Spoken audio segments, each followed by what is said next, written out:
আজকে সারাদিন অনেক ঘোরাঘুরি করেছি, সেটা নিয়ে থাকবে নতুন একটা ব্লগ। আর তার সাথে কোথায় ঘুরেছি, ঘুরতে যেয়ে কী কী উপহার পেলাম সবই হচ্ছে তোমাদের সাথে শেয়ার করব। হ্যালো এভরিওয়ান, আসসালামু আলাইকুম, ইটস মি সারিকা। কী অবস্থা সবার?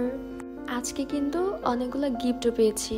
আমার গিফটগুলো দেখতে হলে কিন্তু ফুল ভিডিওটা দেখতে হবে। ভিডিও টাইটেল দেখে অনেকে বুঝতে পারছে আমি হচ্ছে কি কি উপহার পেয়েছি, তারপরও কিন্তু আমার ফুল ব্লগটা দেখতে হবে অবশ্যই। আর দেখার আগে কিন্তু অবশ্যই লাইক বাটনে ক্লিক করতে হবে।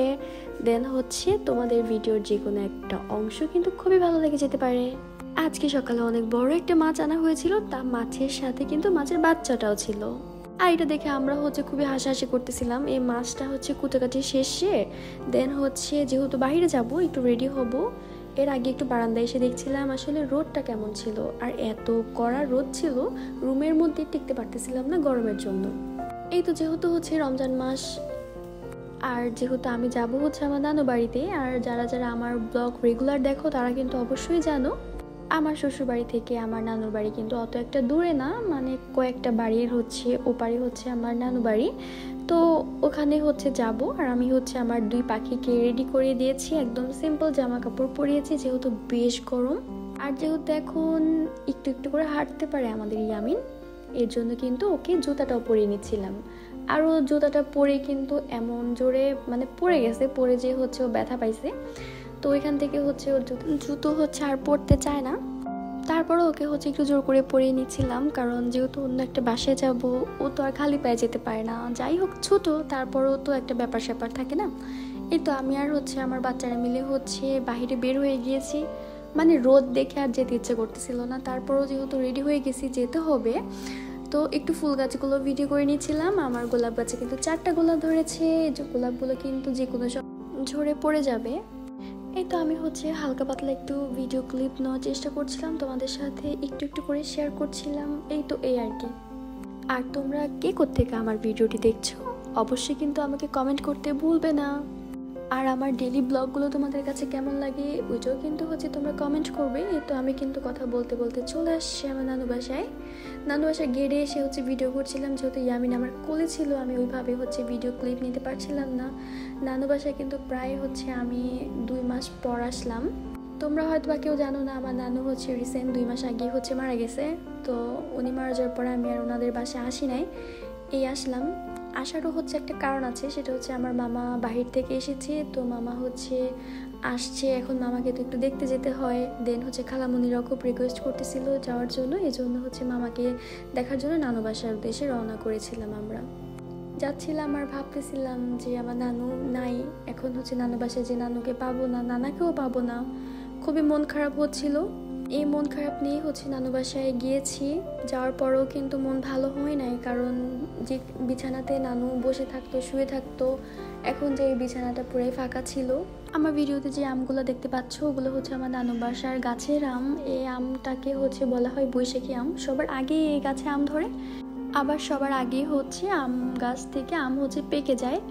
তো ইয়ামিন হচ্ছে ঘুমিয়েছিল, ও হচ্ছে ঘুম থেকে উঠে একটু দুষ্টামি করছিল। আর আমি যেহেতু বাসায় চলে আসবো, রমজান মাস যেহেতু সবার বাসায় কাজ আছে, তো বোনগুলোর সাথে হচ্ছে একটু ভালোবাসা করছিলাম, ভালোবাসা করে হচ্ছে বাসার উদ্দেশ্যে রওনা দিয়ে দিয়েছিলাম। আর এই ব্যাগটাতে দেখতে পাচ্ছ না, এই ব্যাগটাতে হচ্ছে তাহদের জন্য কিছু উপহার ছিল, আর আমার ইয়ামিন সোনার জুতো ছিল। আমার এখান থেকে কিন্তু খুবই নয়েজ আসতেছে, কারণ হচ্ছে ইয়ামিন খুব চিল্লাচিল্লি করতেছে, ও হচ্ছে একা থাকতে পারে না, তো একটু নয়েজ হচ্ছে, তোমরা একটু মানিয়ে নিবা সবাই। এই তো বাসার উদ্দেশ্যে রওনা দিয়ে দিচ্ছিলাম, তখন হচ্ছে প্রায় 2টার মতো বাজে। যে হচ্ছে রান্নাবান্না করতে হবে, তারপর হচ্ছে একটু মানে রমজান মাস তো একটু একটু কাজ থাকে, এগুলো হচ্ছে সারতে হবে। এটা হচ্ছে আমাদের পুরান বাড়ি, এই বাড়িটা হচ্ছে আমরা ছেড়ে দিছি আমার বিয়ের পরে। হচ্ছে এই বাড়িটাতে আমরা ছিলাম পুরো 10টা বছর। এখন হচ্ছে আমরা নতুন বাসায় আসছি, যে নতুন বাসার গেটে হচ্ছে ঢুকে যাচ্ছিলাম। নতুন বাসায় কিন্তু অনেক রোদ, আমাদের পুরান বাসাটা কিন্তু খুবই ভালো ছিল, রোদ ছিল না। দেন তাহিদ হচ্ছে তাহিদের উপহারগুলো খুলে দেখছিল। তাহিদের যেহেতু আমার মামা তাহিদের নানা হয়, উনি হচ্ছে তাহিদকে এই উপহারগুলো করেছিল, কিছু চকলেটস দিয়েছিল, দেন হচ্ছে একটা টি শার্ট দিয়েছিল। টি শার্টটা ও যখন পরবে তখন হচ্ছে অবশ্যই তোমাদের সাথে শেয়ার করব। আর এখন হচ্ছে এই চকলেটগুলো ও হচ্ছে মানে বলতেছিল যে একটু ভিডিও করো আমার চকলেটগুলোকে, এর জন্য একটু ভিডিও ক্লিপ নিচ্ছিলাম, এই আর কি।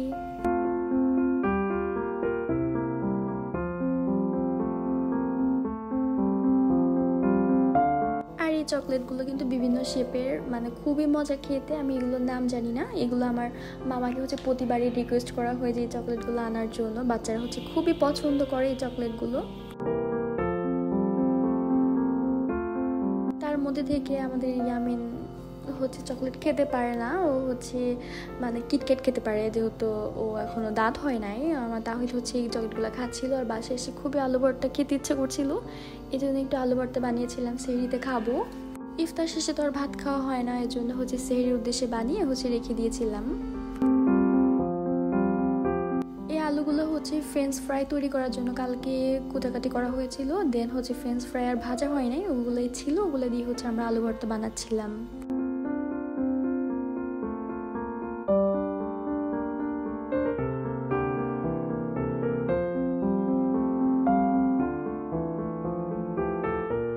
এই তো আলু ভর্তার ফাইনাল লুক হচ্ছে এটা। আমার কাছে তো বেশ মজা লেগেছে খেতে।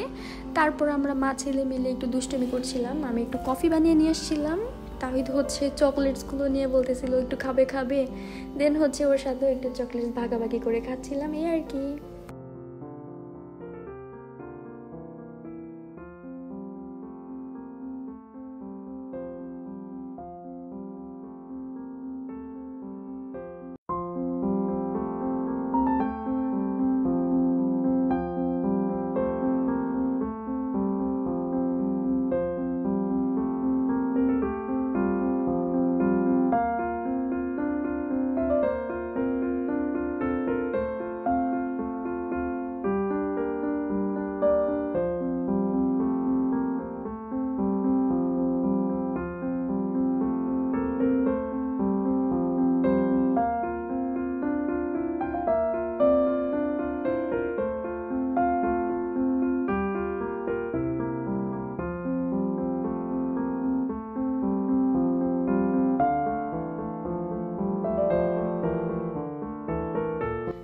তারপর হচ্ছে খাওয়া দাওয়া শেষে আমরা মা ছেলে মিলে হচ্ছে উনো খেলবো, এটাই হচ্ছে ভাজ করছিলাম। সো দেখা হবে নেক্সট কোনো ভিডিও।